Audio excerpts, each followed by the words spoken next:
Lipun channel bu mityeng tabiriba khwai tarabu channel asigi maikeidagi taramna okjari. Iramdamgi oiba phungawari loinana tonghan furup kanglupki wari masa kayama channel asina miyamda lepa leitana khudol tamjari loinana channel asibu hena mapung phanabagidamagta adom-adom thawjal nijari.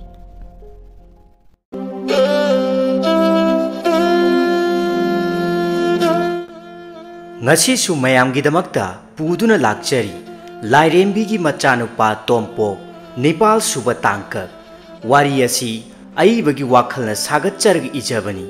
masida sijinariba wahi wata pumnamak aibagi wakhalna sagatchaba ngaktani wari asi pathokcharakpa matamda soikhilankiba wahi wata yawkhrabasu tabiriba khwai khibikna chauna ngakpigani wari asi kari kamdobagi haibadu mayam punna taminarasi.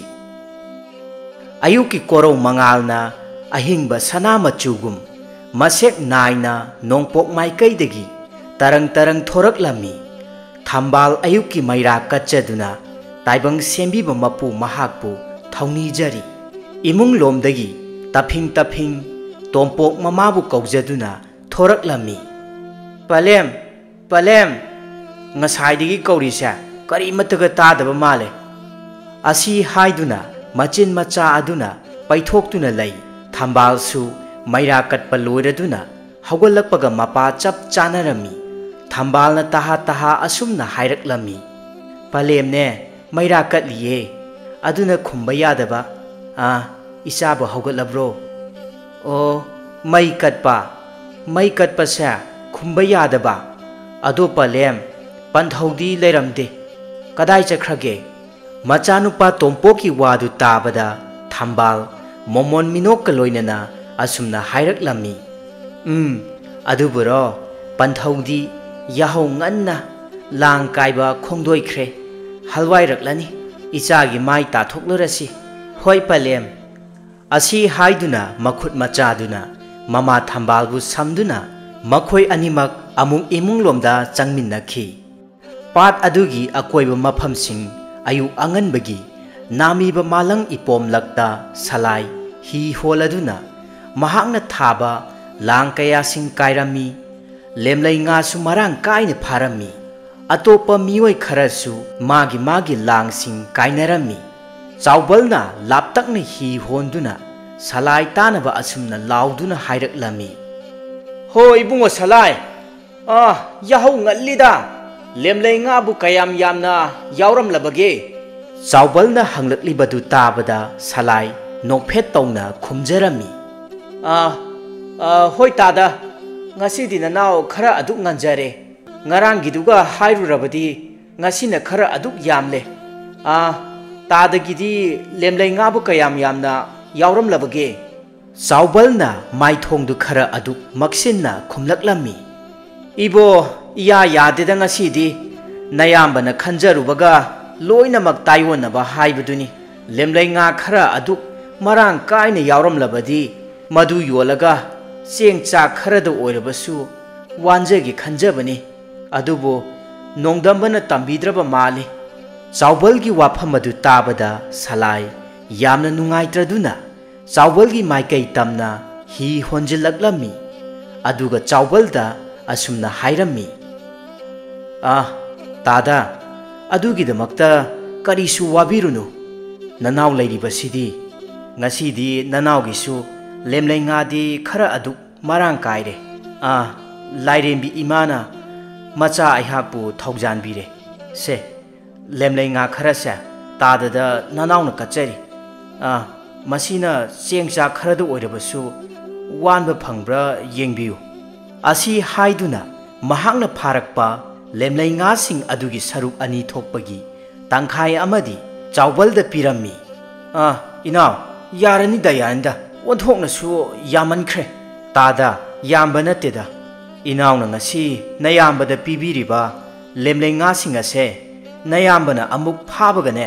amuk hanjilakkeko tada hanjilaktrabasu yare masidi manawna mayamba amada piba khudolni tada hoi leibagi nanawsu wakhal khara chawthokjaribani fare inaw ꯌꯥꯏꯐꯕꯇ ꯑꯣꯏꯌꯨꯀꯣ ꯑꯗꯨꯗꯤ ꯅꯌꯥꯝꯕꯁꯨ ꯍꯜꯋꯥꯏꯈ꯭ꯔꯒꯦ ꯇꯥꯗ ꯅꯅꯥꯎꯁꯨ ꯍꯜꯋꯥꯏꯔꯗꯕꯅꯤ ꯏꯆꯤꯟ ꯏꯅꯥꯎ ꯄꯨꯟꯅ ꯍꯜꯋꯥꯏꯃꯤꯟꯅꯔꯁꯤ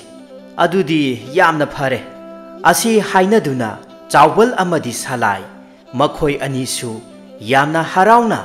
ꯃꯈꯣꯏꯒꯤ ꯍꯤꯁꯤꯡ ꯑꯗꯨ ꯍꯣꯟꯗꯨꯅ ꯃꯌꯨꯝ ꯃꯌꯨꯝ ꯃꯣꯡꯕ ꯃꯔꯥꯜ ꯌꯥꯏꯗ ꯍꯜꯋꯥꯏꯈꯤꯔꯝꯃꯤ ꯊꯦꯡꯒꯨꯝ ꯆꯤꯡ ꯂꯩꯕꯥꯛꯀꯤ ꯆꯤꯡꯁꯥꯡ ꯅꯥꯄꯣꯝ ꯑꯃꯈꯛꯇꯗ ꯅꯨꯄꯥ ꯑꯃꯈꯛ ꯁꯤꯡ ꯌꯥꯟꯗꯨꯅ ꯂꯩꯔꯝꯃꯤ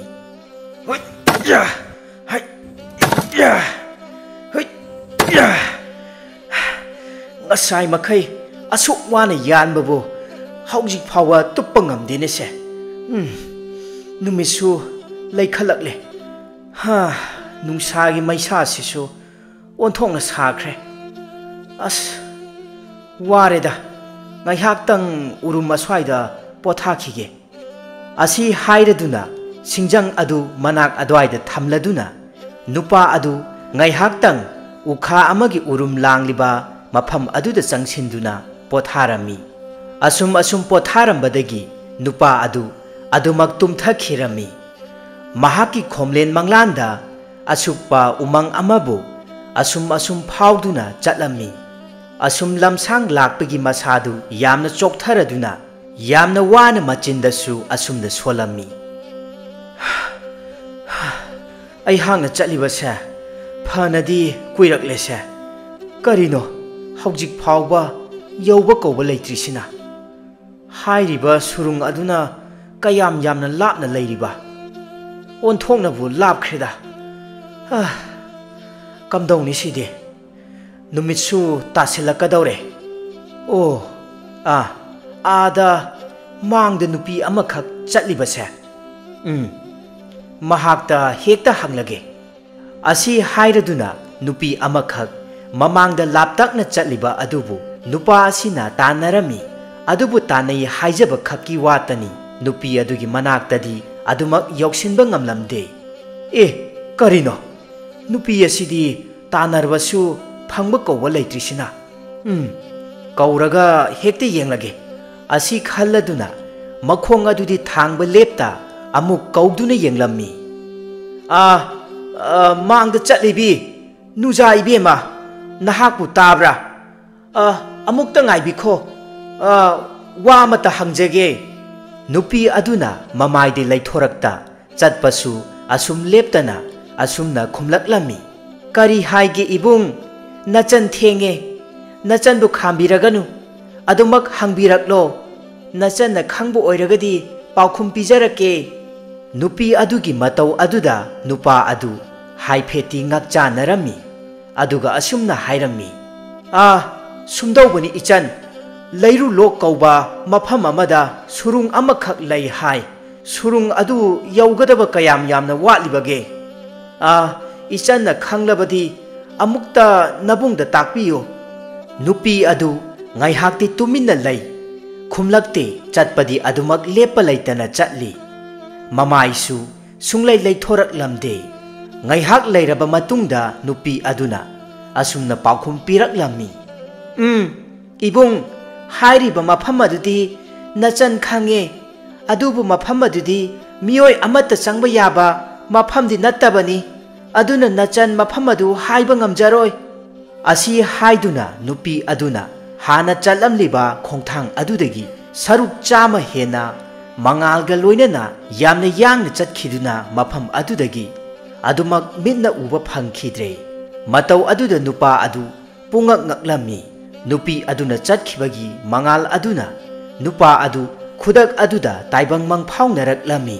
ꯃꯇꯝ ꯑꯗꯨꯗ ꯅꯨꯄꯥ ꯑꯗꯨꯒꯤ ꯃꯅꯥꯛꯇ ꯃꯍꯥꯛꯀꯤ ꯃꯄꯨꯅ ꯃꯈꯨꯠꯇ ꯃꯩꯅꯝ ꯑꯃ ꯄꯥꯏꯔꯗꯨꯅ ꯃꯁꯨ ꯅꯨꯄꯥꯕꯨ ꯍꯧꯗꯣꯛꯂꯝꯃꯤ ꯏꯕꯨꯡꯉꯣ ꯊꯧꯖꯥꯜ ꯍꯧꯒꯠꯂꯣꯅꯦ ꯊꯦꯡꯉꯦꯅꯦ ꯅꯨꯃꯤꯠ ꯇꯥꯁꯤꯜꯂꯛꯂꯦ ꯏꯁꯨꯅ ꯍꯜꯂꯛꯃꯟꯗꯦ ꯍꯥꯏꯗꯅ ꯏꯁꯨꯕꯨ ꯀꯧꯕ ꯂꯥꯛꯂꯤꯕꯅꯤ ꯁꯦ ꯃꯤꯠꯁꯦ ꯄꯥꯡꯂꯣ ꯊꯧꯖꯥꯜ ꯋꯥꯃꯟꯈꯤꯕꯅ ꯑꯗꯨꯃꯛ ꯇꯨꯝꯊꯈꯤꯕꯗ ꯅꯨꯃꯤꯠ ꯇꯥꯁꯤꯜꯂꯛꯂꯝꯃꯤ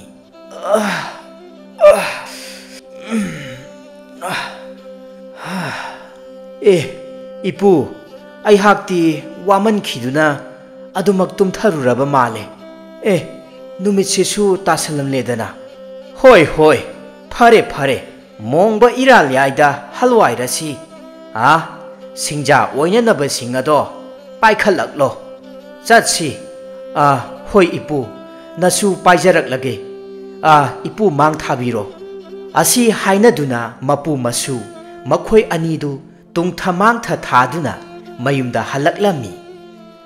नुमिदांगी तरा चाक थौजालना थोंग थाकननबा सिन लांगलमी चाखुंगी फुंगा लाइरु अदुदा मपुना मई हौगतुना फक मचा अमखक थारदुना मखुत मखोंग मई याइरमी मसुनुपा थौजालना चाक थोंगना थोंगना मपुदा येंगलदुना महाकना उमंगदा तुमथाबा मतमदा मंगलांदा उरक्खिबसिंग अदु मपुदा वारी लिरक्लमी इपु नसु वाफम अमता हौदोकजगे मई टिक्तुना लैरंबा मपु अदु मसुना अदुमना हाइरक्पा अदु ताबदा ममाई लैथोरक्तुना हंगलक्लमी करी वाफम ओइरबनो इशुबो हेक्ता हायु अदुबुरु इपु नसुना उमंगदा सिंग यानबा लोइरदुना वारे हाइदुना ngaihak पोथाबा मतमदा नसुगी मंगलांदा लैरु लोक कौबा मफम अमगी सुरुंग अमबु नसुना थीबा चलमी असुम चटपा मतमदा मांगदा नुपी अमखक चलमी मदुदा अइहांगना नुपी अदु कौदुना हंगबदसु हायु हाइबा यादे ताइबंग मियोइबा अमत्ता मफम अदुदा चंगबा यादे हाइनसु हाइरमी अदुबु इपु हाइरिबा मफम अदुबु लैबु लैब्रा मसुनुपागी वाफम अदु ताबदा चलाइबा इंगक ngakna मसुनुपा थौजालदा येंगलई अदुगा खुमलक्लमी इशु इबुंगो हाइरिबा मफम अदो लैबदी लै अदुबु असी हाइदुना मखा ताबा ngamlamde मपु चलाइबगी वाफम अदु ताबदा थौजाल यामना ngakलमी अदुगा तन्हंग हंजिलक्लमी करी हाइबा इपु तसेंगनमकी हाइरिबा लैरु लो कौबा मफम अदुबु लैबु लैब्रने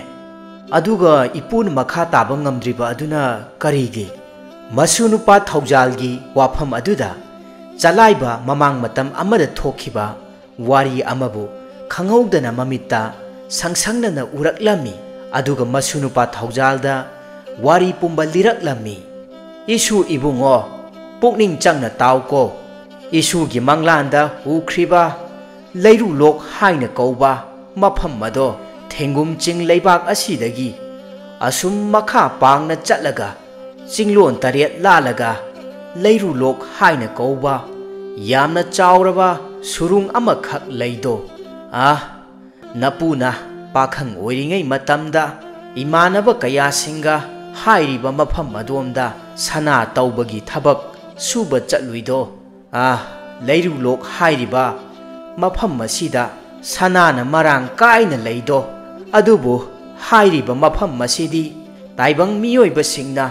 इराइ लाइना हेक्ता चंगबा ngamba नत्तेदो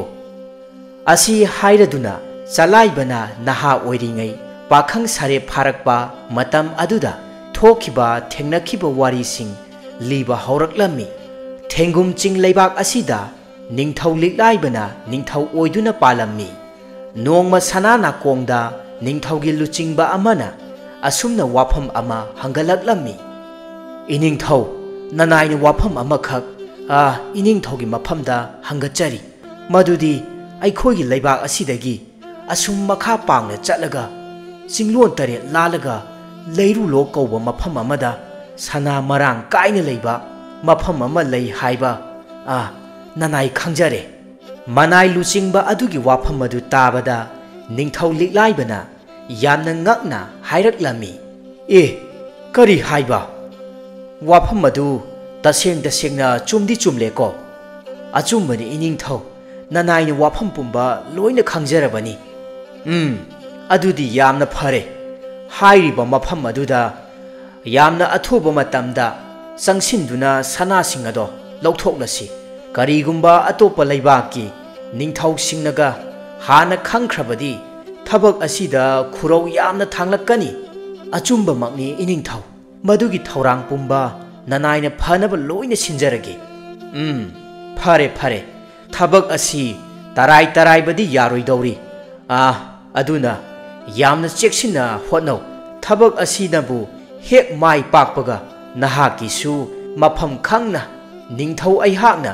ꯃꯅꯥ ꯃꯊꯨꯝ ꯆꯥꯎꯅ ꯈꯨꯠꯁꯤꯟꯅꯒꯅꯤ ꯑꯗꯨꯗꯤ ꯉꯁꯤꯃꯛ ꯍꯧꯖꯤꯛꯃꯛ ꯊꯕꯛ ꯑꯗꯨ ꯄꯥꯡꯊꯣꯛꯅꯅꯕ ꯊꯧꯔꯥꯡ ꯇꯧ ꯐꯒꯅꯤꯗꯣ ꯏꯅꯤꯡꯊꯧ ꯅꯅꯥꯏꯅ ꯊꯧꯔꯥꯡ ꯄꯨꯝꯕ ꯇꯧꯖꯔꯒꯦ ꯑꯁꯤ ꯍꯥꯏꯗꯨꯅ ꯁꯒꯣꯜ ꯄꯥꯎ ꯆꯦꯟꯗꯨꯅ ꯂꯩꯕꯥꯛ ꯑꯗꯨꯒꯤ ꯈꯨꯟꯖꯥꯁꯤꯡꯗ ꯈꯪꯍꯜꯂꯝꯃꯤ ꯇꯥꯎ ꯇꯥꯎ ꯇꯥꯎ ꯇꯥꯗꯕꯁꯨ ꯇꯥꯍꯧ ꯈꯪꯗꯕꯁꯨ ꯈꯪꯍꯧ ꯉꯁꯤꯃꯛ ꯁꯅꯥ ꯀꯣꯅꯨꯡꯗ ꯅꯍꯥ ꯅꯨꯄꯥ ꯃꯈꯩ ꯀꯥꯔꯛꯀꯗꯕꯅꯤ ꯍꯦꯛ ꯁꯅꯥ ꯀꯣꯅꯨꯡ ꯀꯥꯔꯛꯇꯕ ꯊꯣꯛꯂꯕꯗꯤ ꯏꯅꯤꯡꯊꯧꯒꯤ ꯑꯀꯟꯕ ꯆꯩꯔꯥꯛ ꯐꯪꯒꯅꯤꯗꯣ ꯆꯂꯥꯏꯕ ꯃꯈꯣꯏꯒꯤ ꯏꯪꯈꯣꯜꯗ ꯂꯩꯕꯥꯛ ꯇꯧꯗꯨꯅ ꯂꯩꯔꯝꯕꯅꯤ ꯑꯗꯨꯕꯨ ꯅꯤꯡꯊꯧꯒꯤ ꯁꯒꯣꯜ ꯂꯥꯟꯃꯤ ꯑꯗꯨꯅ ꯁꯅꯥ ꯄꯥꯎ ꯆꯦꯜꯂꯤꯕꯗꯨ ꯇꯥꯔꯨꯕ ꯃꯇꯝꯗ ꯆꯞ ꯂꯦꯞꯇꯨꯅ ꯈꯜꯂꯝꯃꯤ ꯀꯔꯤ ꯋꯥꯐꯝꯕꯨ ꯂꯩꯕꯅꯅꯣ ꯁꯅꯥ ꯀꯣꯅꯨꯡꯗ ꯀꯥꯔꯛꯎ ꯍꯥꯏꯗꯨꯅ ꯄꯥꯎꯖꯦꯜꯂꯤꯕ ꯑꯁꯤꯕꯣ ꯑꯁꯤ ꯈꯟꯗꯨꯅ ꯂꯩꯔꯤꯉꯩ ꯑꯗꯨꯗ ꯃꯍꯥꯛꯀꯤ ꯃꯔꯨꯞ ꯄꯤꯁꯛ ꯑꯗꯨ ꯄꯔꯞ ꯄꯔꯞ ꯆꯪꯂꯛꯂꯝꯃꯤ ꯑꯗꯨꯒ ꯃꯔꯨꯞ ꯆꯂꯥꯏꯕꯕꯨ ꯀꯧꯔꯛꯂꯝꯃꯤ ꯍꯣꯏ ꯏꯇꯥꯎ ꯆꯂꯥꯏꯕ ꯍꯧꯖꯤꯛꯇ ꯁꯅꯥ ꯀꯣꯅꯨꯡꯗꯒꯤ ꯄꯥꯎꯖꯦꯜꯂꯝꯂꯤꯕꯗꯨ ꯇꯥꯍꯧꯕ ꯅꯠꯇ꯭ꯔꯣ ꯂꯣꯏꯁꯤꯜꯂꯛꯂꯣ ꯆꯠꯅꯅꯕ ꯊꯧꯔꯥꯡ ꯇꯧꯁꯤ ꯏꯇꯥꯎ ꯑꯣꯟꯊꯣꯛꯅ ꯊꯨꯃꯟꯗ꯭ꯔꯥ ꯅꯠꯇꯦ ꯅꯇꯥꯎꯗꯤ ꯏꯪꯈꯣꯜꯒꯤ ꯂꯩꯕꯥꯛꯁꯨ ꯃꯇꯧꯕ ꯂꯣꯏꯗ꯭ꯔꯤ ꯀꯔꯤꯅꯣꯗ ꯏꯇꯥꯎ ꯏꯪꯈꯣꯜꯒꯤ ꯂꯩꯕꯥꯛ ꯇꯧꯕꯅ ꯂꯨꯕ꯭ꯔꯥ ꯏꯅꯤꯡꯊꯧ ꯃꯍꯥꯛꯀꯤ ꯆꯩꯔꯥꯛꯇꯤꯅꯦ ꯀꯤꯗꯕ ꯇꯧꯖꯁꯅꯨ ꯅꯇꯥꯎꯗꯤ ꯋꯥꯈꯜꯁꯦ ꯂꯩꯇꯥꯗ꯭ꯔꯦ ꯀꯔꯤ ꯁꯅꯥ ꯌꯥꯊꯪꯅꯣ ꯈꯟꯕꯗ ꯍꯣꯏ ꯏꯇꯥꯎ ꯂꯣꯏꯁꯤꯜꯂꯛꯂꯒꯦ ꯈꯣꯡꯗꯣꯏꯔꯁꯤ ꯑꯁꯤ ꯍꯥꯏꯅꯔꯗꯨꯅ ꯆꯂꯥꯏꯕ ꯃꯍꯥꯛꯅ ꯂꯩꯕꯥꯛ ꯇꯧꯔꯝꯂꯤꯕ ꯑꯗꯨ ꯂꯣꯏꯁꯤꯜꯂꯝꯃꯤ ꯃꯇꯝ ꯑꯗꯨꯗ ꯏꯃꯨꯡ ꯂꯣꯝꯗꯒꯤ ꯃꯃꯥ ꯏꯕꯦꯝꯃ ꯎꯂꯩ ꯊꯣꯔꯛꯂꯝꯃꯤ ꯑꯗꯨꯒ ꯍꯥꯏꯔꯛꯂꯝꯃꯤ ꯏꯕꯨꯡꯉꯣ ꯂꯩꯕꯥꯛ ꯇꯧꯕ ꯂꯣꯏꯁꯤꯜꯂꯕꯣ ꯏꯕꯨꯡꯉꯣ ꯄꯤꯁꯛ ꯏꯆꯥꯁꯨ ꯂꯥꯛꯂꯤꯕ ꯑꯣꯏꯔꯦ ꯄꯤꯁꯛꯅ ꯈꯨꯝꯂꯛꯂꯝꯃꯤ ꯍꯣꯏ ꯄꯂꯦꯝ ꯅꯆꯥꯁꯨ ꯈꯣꯡꯗꯣꯏꯔꯛꯂꯤ ꯁꯨꯝꯗꯧꯕꯅꯤ ꯄꯂꯦꯝ ꯍꯧꯖꯤꯛꯇ ꯁꯅꯥ ꯀꯣꯅꯨꯡꯗꯒꯤ ꯄꯥꯎꯖꯦꯜ ꯑꯃ ꯂꯥꯛꯂꯝꯕꯗꯣ ꯄꯂꯦꯝꯁꯨ ꯇꯥꯕꯤꯍꯧꯕ ꯅꯠꯇ꯭ꯔꯥ ꯍꯣꯏꯅꯦ ꯍꯥꯏꯐꯦꯠꯇꯤ ꯇꯥꯍꯧꯏ ꯑꯗꯨꯅꯤ ꯄꯂꯦꯝ ꯑꯗꯨꯒꯤ ꯅꯆꯥꯁꯤꯡꯅ ꯉꯥꯏꯍꯥꯛ ꯁꯅꯥ ꯀꯣꯅꯨꯡꯗ ꯀꯥꯔꯨꯅꯕ ꯇꯍꯥ ꯂꯣꯏꯁꯤꯟꯖꯔꯝꯂꯤꯕꯁꯦ ꯍꯣ ꯐꯔꯦ ꯂꯣꯏꯁꯤꯜꯂꯣ ꯑꯗꯣ ꯏꯆꯥꯁꯤꯡꯕꯨ ꯇꯔꯥ ꯆꯥꯛꯅ ꯀꯝꯗꯧꯕ ꯆꯂꯥꯏꯕꯅ ꯈꯨꯝꯂꯛꯂꯝꯃꯤ ꯄꯂꯦꯝ ꯍꯣꯔꯦꯟ ꯁꯅꯥ ꯀꯣꯅꯨꯡꯗꯒꯤ ꯈꯣꯡꯗꯣꯏꯔꯛꯂꯒ ꯇꯔꯥ ꯆꯥꯛꯇꯣ ꯏꯇꯥꯎꯒ ꯄꯨꯟꯅ ꯐꯪꯃꯤꯟꯅꯔꯒꯦ ꯅꯆꯥ ꯑꯩꯈꯣꯏ ꯈꯔ ꯑꯗꯨꯛ ꯍꯥꯜꯂꯒꯦ ꯐꯔꯦ ꯑꯁꯤ ꯍꯥꯏꯅꯗꯨꯅ ꯆꯂꯥꯏꯕ ꯑꯃꯗꯤ ꯃꯍꯥꯛꯀꯤ ꯃꯔꯨꯞ ꯄꯤꯁꯛꯀ ꯂꯣꯏꯅꯅ ꯁꯅꯥ ꯀꯣꯅꯨꯡꯗ ꯀꯥꯔꯛꯂꯝꯃꯤ ꯃꯇꯝ ꯑꯗꯨꯗ ꯂꯩꯕꯥꯛ ꯑꯗꯨꯒꯤ ꯅꯍꯥ ꯄꯥꯈꯪ ꯀꯌꯥ ꯑꯃꯁꯨ ꯁꯅꯥ ꯀꯣꯅꯨꯡꯗ ꯁꯨꯅ ꯇꯤꯜꯂꯝꯃꯤ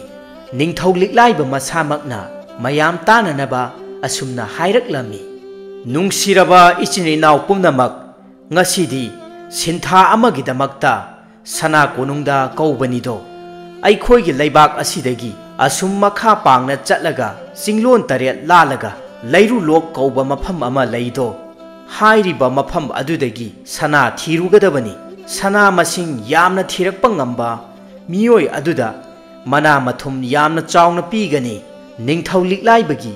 ꯋꯥꯐꯝ ꯑꯗꯨ ꯇꯥꯕꯗ ꯃꯌꯥꯝꯁꯤꯡ ꯑꯗꯨ ꯌꯥꯝꯅ ꯉꯛꯅꯔꯝꯃꯤ ꯑꯃꯅ ꯑꯃꯗ ꯌꯦꯡꯅꯗꯨꯅ ꯀꯔꯤ ꯍꯥꯏꯕ ꯁꯅꯥ ꯍꯥꯏꯕ ꯍꯥꯏꯗꯨꯅ ꯍꯥꯏꯅꯔꯝꯃꯤ ꯃꯌꯥꯝꯁꯨ ꯃꯅꯥ ꯃꯊꯨꯝ ꯆꯥꯎꯅ ꯄꯤꯒꯅꯤ ꯍꯥꯏꯕ ꯑꯗꯨꯗ ꯑꯃꯠꯇ ꯑꯣꯏꯅ ꯊꯤꯔꯨꯁꯤ ꯍꯥꯏꯅꯗꯨꯅ ꯅꯤꯡꯊꯧ ꯑꯗꯨꯗ ꯑꯌꯥꯕ ꯄꯤꯅꯔꯛꯂꯝꯃꯤ ꯑꯗꯨꯕꯨ ꯃꯈꯣꯏꯅ ꯆꯠꯀꯗꯧꯔꯤꯕ ꯃꯐꯝ ꯑꯗꯨꯗꯤ ꯇꯥꯏꯕꯪ ꯃꯤꯑꯣꯏꯕꯁꯤꯡꯅ ꯏꯔꯥꯏ ꯂꯥꯏꯅ ꯍꯦꯛꯇ ꯆꯪꯕ ꯌꯥꯗꯕ ꯃꯐꯝꯅꯤ ꯍꯥꯏꯕꯁꯤ ꯀꯅꯥꯒꯨꯝꯕ ꯑꯃꯠꯇ ꯈꯪꯂꯝꯗꯦ ꯋꯥꯐꯝ ꯑꯗꯨꯒꯤ ꯃꯇꯥꯡꯗꯁꯨ ꯅꯤꯡꯊꯧꯅ ꯀꯅꯥꯒꯨꯝꯕ ꯑꯃꯠꯇꯗ ꯍꯧꯗꯣꯛꯂꯝꯗꯦ ꯃꯗꯨꯗꯒꯤ ꯅꯤꯡꯊꯧ ꯑꯗꯨꯅ ꯑꯃꯨꯛ ꯃꯈꯥ ꯇꯥꯅ ꯑꯁꯨꯝꯅ ꯍꯥꯏꯔꯛꯂꯝꯃꯤ ꯆꯠꯀꯗꯧꯔꯤꯕ ꯈꯣꯡꯆꯠ ꯑꯁꯤ ꯃꯇꯝ ꯈꯔ ꯑꯗꯨꯛ ꯆꯪꯒꯗꯕꯅ ꯃꯔꯝ ꯑꯣꯏꯔꯒ ꯉꯁꯤꯗꯒꯤ ꯆꯠꯄ ꯍꯧꯅꯅꯕ ꯁꯦꯝ ꯁꯥꯔꯣ ꯑꯀꯟꯕ ꯅꯨꯄꯥ ꯅꯈꯣꯏ 50ꯗꯤ ꯆꯥꯡꯌꯦꯡ ꯇꯧꯗꯨꯅ ꯍꯥꯟꯅ ꯈꯟꯒꯅꯤ ꯑꯗꯨꯒ ꯍꯥꯏꯔꯤꯕ ꯊꯕꯛ ꯑꯁꯤꯗ ꯁꯔꯨꯛ ꯌꯥꯕ ꯌꯥꯒꯅꯤ ꯑꯁꯤ ꯍꯥꯏꯗꯨꯅ ꯆꯥꯡꯌꯦꯡ ꯑꯃꯈꯛ ꯈꯨꯗꯛ ꯑꯗꯨꯗ ꯄꯥꯡꯊꯣꯛꯂꯝꯃꯤ ꯑꯗꯨꯒ ꯑꯀꯟꯕ ꯅꯨꯄꯥ 50 ꯈꯛ ꯈꯟꯒꯠꯂꯝꯃꯤ ꯍꯥꯏꯔꯤꯕ ꯆꯥꯡꯌꯦꯡ ꯑꯗꯨꯗ laibak thiba amana chalaibaga pisakadi changyeng aduda mai paklamde makhoi ani ningba yamna kairami kariguma thabak aduna mai pakcharabadi makhoi gi leita laira kokcharage khanjarambani mioi chama lakpa aduda yankhai khak khangatlami madudagi ningthauna amuk makha tana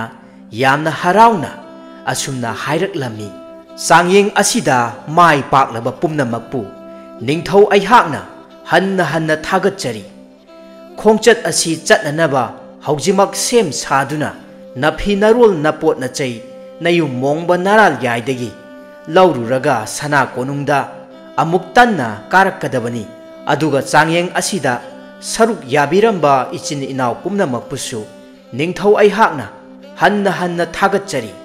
asi haiduna changyeng adusu loisilami madudagi mahai mayumda hannakhirami lambida chalaiba amadi pisak makhoi ani yamna ningba kaina mayumda halakli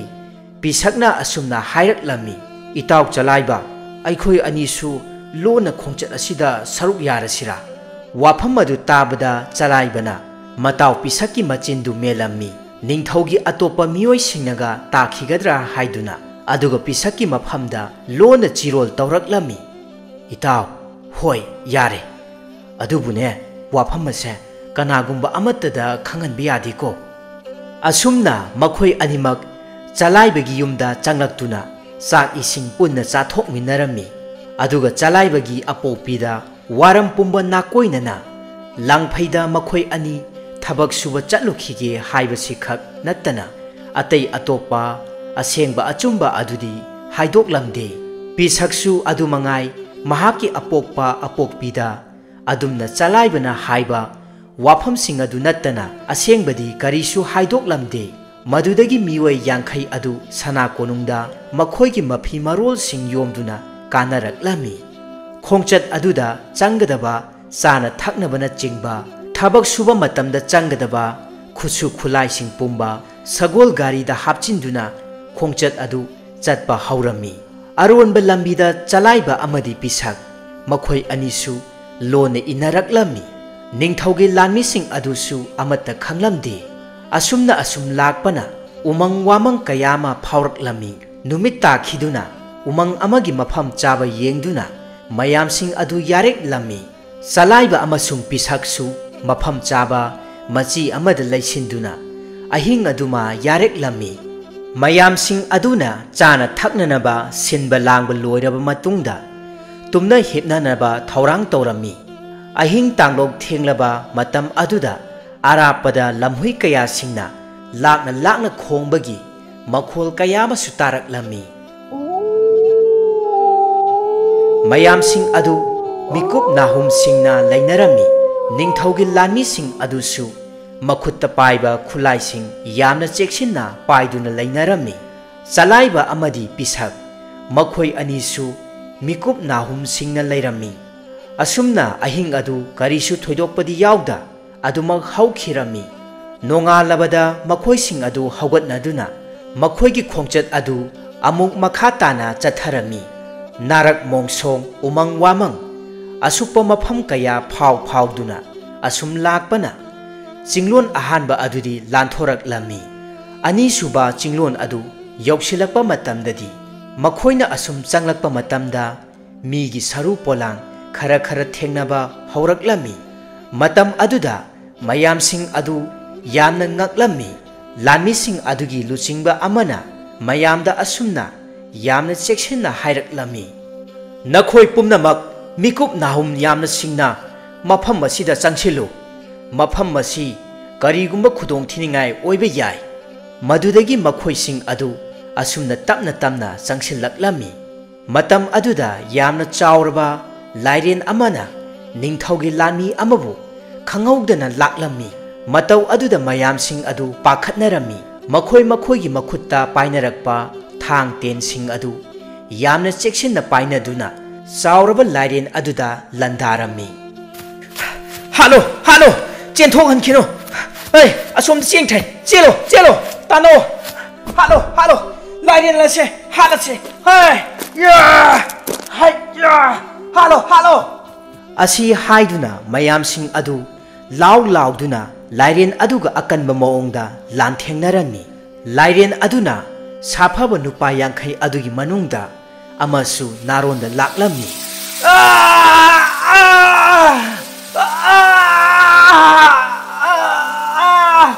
ꯃꯇꯧꯁꯤꯡ ꯑꯗꯨ ꯆꯂꯥꯏꯕ ꯑꯃꯗꯤ ꯄꯤꯁꯛ ꯃꯈꯣꯏ ꯑꯅꯤꯁꯨ ꯅꯥꯀꯟ ꯑꯃꯗ ꯂꯣꯏꯅ ꯂꯨꯝꯗꯨꯅ ꯌꯦꯡꯂꯝꯃꯤ꯫ ꯆꯂꯥꯏꯕꯅ ꯃꯇꯥꯎ ꯄꯤꯁꯛꯇ ꯂꯣꯟꯅ ꯆꯤꯔꯣꯜ ꯇꯧꯔꯝꯃꯤ꯫ ꯏꯇꯥꯎ, ꯃꯐꯝ ꯑꯁꯤꯗ ꯑꯩꯈꯣꯏ ꯑꯅꯤ ꯌꯥꯝꯅ ꯆꯦꯛꯁꯤꯟꯅ ꯂꯨꯝꯗꯨꯅ ꯌꯦꯡꯂꯁꯤ꯫ ꯍꯣꯏ ꯏꯇꯥꯎ꯫ ꯑꯗꯨꯒꯅꯦ, ꯇꯟꯖꯥ ꯆꯥꯕꯗ ꯑꯩꯈꯣꯏ ꯑꯅꯤꯁꯨ ꯃꯈꯣꯏ ꯅꯨꯄꯥ 50 ꯑꯁꯤꯒꯤ ꯑꯁꯤꯕ ꯍꯛꯆꯥꯡꯗꯒꯤ ꯐꯤꯔꯣꯜ ꯂꯧꯊꯣꯛꯇꯨꯅꯅꯦ ꯁꯤꯟꯃꯤ ꯁꯥꯗꯨꯅ ꯆꯪꯂꯁꯤ꯫ ꯍꯣꯏ ꯏꯇꯥꯎ, ꯏꯇꯥꯎꯒꯤ ꯋꯥꯐꯝ ꯑꯗꯣ ꯌꯥꯏ꯫ ꯑꯁꯤ ꯍꯥꯏꯅꯗꯨꯅ ꯃꯈꯣꯏ ꯑꯅꯤꯁꯨ ꯇꯥꯟꯖꯥ ꯉꯥꯏꯔꯝꯃꯤ꯫ ꯑꯁꯨꯝꯅ ꯃꯔꯥꯡ ꯇꯧꯅꯕ ꯂꯥꯏꯔꯦꯟ ꯑꯗꯨꯒ ꯑꯀꯟꯕ ꯃꯑꯣꯡꯗ ꯂꯥꯟꯗꯥꯔꯛꯄ ꯃꯇꯝꯗ ꯎꯆꯤꯟ ꯅꯥꯆꯤꯟꯅ ꯅꯨꯄꯥ 50 ꯑꯗꯨꯒꯤ ꯃꯅꯨꯡꯗ ꯑꯅꯤ ꯑꯃꯗꯤ ꯌꯥꯏꯕꯤ ꯊꯋꯥꯏ ꯃꯥꯡꯂꯝꯃꯤ꯫ ꯂꯥꯏꯔꯦꯟ ꯑꯗꯨꯅ ꯃꯁꯥ ꯆꯥꯍꯧꯗꯕ ꯃꯇꯝ ꯑꯗꯨꯗ ꯊꯋꯥꯏ ꯌꯥꯎꯗ꯭ꯔꯕ ꯃꯤꯑꯣꯏ ꯑꯅꯤꯒꯤ ꯐꯤꯖꯦꯠꯁꯤꯡ ꯑꯗꯨ ꯍꯣꯡꯗꯣꯛꯂꯒ ꯊꯕꯛ ꯁꯨꯕ ꯁꯤꯟꯃꯤ ꯁꯥꯗꯨꯅ ꯃꯌꯥꯝꯁꯤꯡ ꯑꯗꯨꯒꯤ ꯃꯔꯛꯇ ꯆꯂꯥꯏꯕ ꯑꯃꯗꯤ ꯄꯤꯁꯛ ꯃꯈꯣꯏ ꯑꯅꯤꯁꯨ ꯌꯥꯎꯔꯝꯃꯤ꯫ ꯑꯁꯨꯝꯅ ꯇꯧꯕꯗ ꯀꯅꯥꯒꯨꯝꯕ ꯑꯃꯠꯇꯅꯁꯨ ꯃꯈꯣꯏ ꯑꯅꯤꯕꯨ ꯈꯪꯂꯝꯗꯦ꯫ ꯃꯗꯨꯗꯒꯤꯗꯤ ꯌꯥꯝꯅ ꯋꯥꯅ ꯍꯣꯠꯅꯗꯨꯅ ꯆꯥꯎꯔꯕ ꯂꯥꯏꯔꯦꯟ ꯑꯗꯨꯕꯨ ꯊꯥꯡꯅ ꯃꯇꯨꯞ ꯊꯣꯛꯅ ꯀꯛꯇꯨꯅ ꯌꯥꯏꯕꯤ ꯊꯋꯥꯏ ꯂꯧꯔꯔꯦ꯫ ꯅꯤꯡꯊꯧꯒꯤ ꯂꯥꯟꯃꯤꯁꯤꯡꯁꯨ ꯊꯋꯥꯏ ꯃꯥꯡꯕ ꯌꯥꯎ, ꯑꯁꯣꯛ ꯑꯄꯟ ꯀꯌꯥ ꯑꯃꯁꯨ ꯅꯪꯂꯝꯃꯤ꯫ ꯑꯁꯨꯝꯅ ꯌꯥꯝꯅ ꯋꯥꯅ ꯃꯥꯏ ꯄꯥꯛꯂꯕꯗ ꯎꯆꯤꯟ ꯅꯥꯆꯤꯟꯅ ꯆꯤꯡꯂꯣꯟ ꯑꯅꯤꯁꯨꯕ ꯑꯗꯨ ꯂꯥꯟꯊꯣꯔꯛꯂꯝꯃꯤ꯫ ꯆꯤꯡꯂꯣꯟ ꯑꯗꯨ ꯍꯦꯛ ꯂꯥꯟꯊꯣꯔꯛꯄꯒ ꯅꯨꯃꯤꯠ ꯇꯥꯈꯤꯕꯅ ꯍꯥꯟꯈꯤꯗꯨꯅ ꯆꯤꯡꯈꯣꯡ ꯑꯗꯨꯗ ꯑꯍꯤꯡ ꯌꯥꯔꯦꯛꯄ ꯇꯥꯔꯝꯃꯤ꯫ ꯃꯗꯨꯗꯒꯤ ꯑꯍꯤꯡ ꯌꯥꯔꯦꯛꯅꯕ ꯃꯐꯝ ꯆꯥꯕ ꯌꯦꯡꯂꯝꯃꯤ꯫ ꯑꯁꯣꯛ ꯑꯄꯟ ꯌꯥꯎꯔꯤꯕꯁꯤꯡ ꯑꯗꯨꯅ ꯍꯤꯗꯥꯛ ꯂꯥꯡꯊꯛ ꯃꯅꯥ ꯃꯁꯤꯡꯁꯤꯡꯅ ꯁꯦꯝꯗꯨꯅ ꯂꯥꯏꯀꯠꯅꯔꯝꯃꯤ꯫ ꯑꯁꯣꯛꯄꯒꯤ ꯆꯩꯅꯥ ꯈꯥꯡꯕ ꯉꯝꯗ꯭ꯔꯗꯨꯅ ꯂꯥꯎ ꯈꯣꯡꯗꯨꯅ ꯈꯥꯡꯕꯁꯨ ꯀꯌꯥ ꯑꯃ ꯌꯥꯎꯔꯝꯃꯤ꯫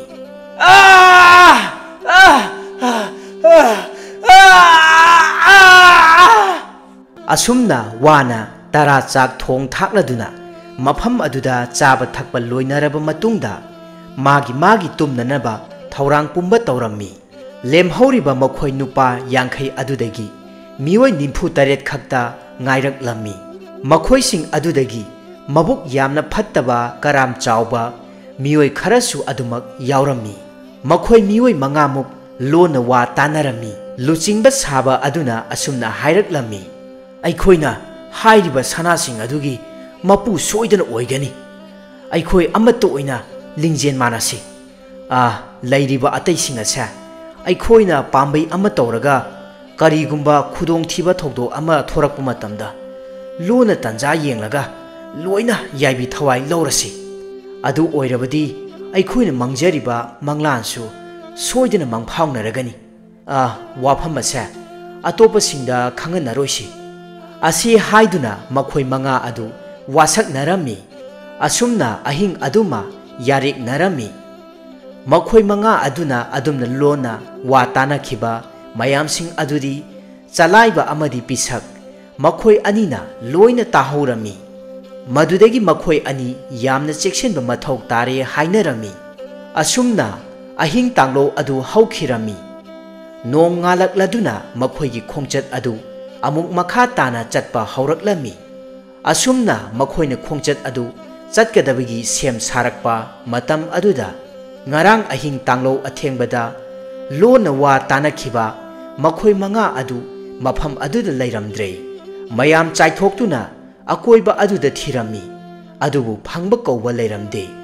ꯅꯤꯡꯊꯧꯒꯤ ꯂꯥꯟꯃꯤꯁꯤꯡ ꯑꯗꯨꯒꯤ ꯂꯨꯆꯤꯡꯕ ꯑꯗꯨꯅ ꯑꯁꯨꯝꯅ ꯍꯥꯏꯔꯝꯃꯤ: ꯐꯔꯦ, ꯍꯧꯖꯤꯛꯇꯤ ꯑꯩꯈꯣꯏ ꯈꯣꯡꯆꯠ ꯑꯁꯤ ꯑꯃꯨꯛ ꯃꯈꯥ ꯇꯥꯅ ꯆꯠꯅꯅꯕ ꯊꯧꯔꯥꯡ ꯇꯧꯁꯤ꯫ ꯑꯁꯤ ꯍꯥꯏꯅ ꯍꯥꯏꯔꯛꯄꯗ ꯈꯣꯡꯆꯠ ꯑꯗꯨꯗ ꯌꯥꯎꯔꯛꯄ ꯃꯤꯑꯣꯏ ꯑꯃꯅ ꯑꯁꯨꯝꯅ ꯌꯥꯝꯅ ꯄꯥꯈꯠꯅ ꯍꯥꯏꯔꯛꯂꯝꯃꯤ: ꯑꯉꯝꯕ ꯅꯅꯥꯏ, ꯑꯩꯍꯥꯛ ꯈꯣꯡꯆꯠ ꯑꯁꯦ ꯃꯈꯥ ꯇꯥꯅ ꯆꯠꯄ ꯉꯝꯖꯔꯔꯣꯏ꯫ ꯃꯐꯝ ꯑꯁꯤꯗꯒꯤ ꯅꯅꯥꯏ ꯑꯩꯍꯥꯛ ꯍꯜꯋꯥꯏꯖꯍꯧꯔꯒꯦ꯫ ꯋꯥꯐꯝ ꯑꯗꯨ ꯍꯦꯛ ꯇꯥꯕꯒ ꯂꯥꯟꯃꯤꯁꯤꯡ ꯑꯗꯨꯒꯤ ꯂꯨꯆꯤꯡꯕ ꯑꯗꯨꯅ ꯃꯈꯨꯠꯇ ꯄꯥꯏꯔꯤꯕ ꯌꯥꯝꯅ ꯊꯧꯔꯕ ꯊꯥꯡꯁꯥꯡ ꯑꯗꯨꯅ ꯅꯨꯄꯥ ꯑꯗꯨꯕꯨ ꯐꯥꯎꯔꯦꯡ ꯂꯦꯡꯂꯝꯃꯤ꯫ ꯃꯇꯧ ꯑꯗꯨꯗ ꯃꯌꯥꯝꯁꯤꯡ ꯑꯗꯨ ꯂꯣꯏꯅ ꯄꯥꯈꯠꯂꯝꯃꯤ꯫ ꯂꯨꯆꯤꯡꯕ ꯑꯗꯨꯅ ꯍꯥꯏꯔꯛꯂꯝꯃꯤ, "ꯅꯈꯣꯏ ꯎꯔꯕ ꯅꯠꯇ꯭ꯔꯥ? ꯃꯍꯥꯛꯀꯨꯝꯅ ꯌꯥꯏꯕꯤ ꯊꯋꯥꯏ ꯃꯥꯡꯅꯤꯡꯂꯕꯗꯤ ꯅꯁꯥꯅ ꯍꯥꯏꯖꯧ, ꯅꯠꯇ꯭ꯔꯒꯅ ꯈꯣꯡꯆꯠ ꯑꯁꯤ ꯃꯈꯥ ꯇꯥꯅ ꯆꯪꯁꯤꯟꯕ ꯑꯃ, ꯑꯄꯥꯝꯕ ꯑꯃ ꯍꯦꯛꯇ ꯍꯥꯏꯌꯨ." ꯂꯨꯆꯤꯡꯕ ꯑꯗꯨꯒꯤ ꯋꯥꯐꯝ ꯑꯗꯨ ꯇꯥꯕꯗ ꯃꯌꯥꯝꯁꯤꯡ ꯑꯗꯨ ꯇꯨꯃꯤꯟꯅ ꯂꯩꯅꯔꯝꯃꯤ꯫ ꯂꯨꯆꯤꯡꯕ ꯑꯗꯨꯅ ꯑꯃꯨꯛ ꯃꯈꯥ ꯇꯥꯅ ꯍꯥꯏꯔꯛꯂꯝꯃꯤ, "ꯆꯪꯁꯤꯟꯈ꯭ꯔꯕ ꯈꯣꯡꯆꯠ ꯑꯁꯤ ꯃꯥꯏ ꯄꯥꯛꯇ꯭ꯔꯤꯕ ꯐꯥꯎꯕ ꯑꯩꯈꯣꯏ ꯃꯥꯏ ꯂꯩꯗꯨꯅ ꯆꯦꯟꯕ ꯌꯥꯔꯣꯏ꯫ ꯍꯦꯛ ꯆꯦꯟꯕ ꯇꯥꯔꯕ ꯅꯈꯣꯏꯒꯤ ꯅꯊ꯭ꯋꯥꯏ ꯃꯥꯡꯕꯗꯤ ꯁꯣꯏꯗ꯭ꯔꯕꯅꯤ꯫ ꯑꯩꯈꯣꯏ ꯃꯈꯥ ꯇꯥꯅ ꯈꯣꯡꯆꯠ ꯑꯁꯤ ꯆꯪꯁꯤꯜꯂꯁꯤ, ꯋꯥꯡꯂꯦꯟ ꯄꯨꯡꯖꯥ ꯊꯦꯡꯈꯤꯅꯕꯅꯤ." ꯑꯁꯤ ꯍꯥꯏꯗꯨꯅ ꯈꯣꯡꯆꯠ ꯑꯗꯨ ꯑꯃꯨꯛ ꯃꯈꯥ ꯇꯥꯅ ꯆꯪꯁꯤꯜꯂꯝꯃꯤ꯫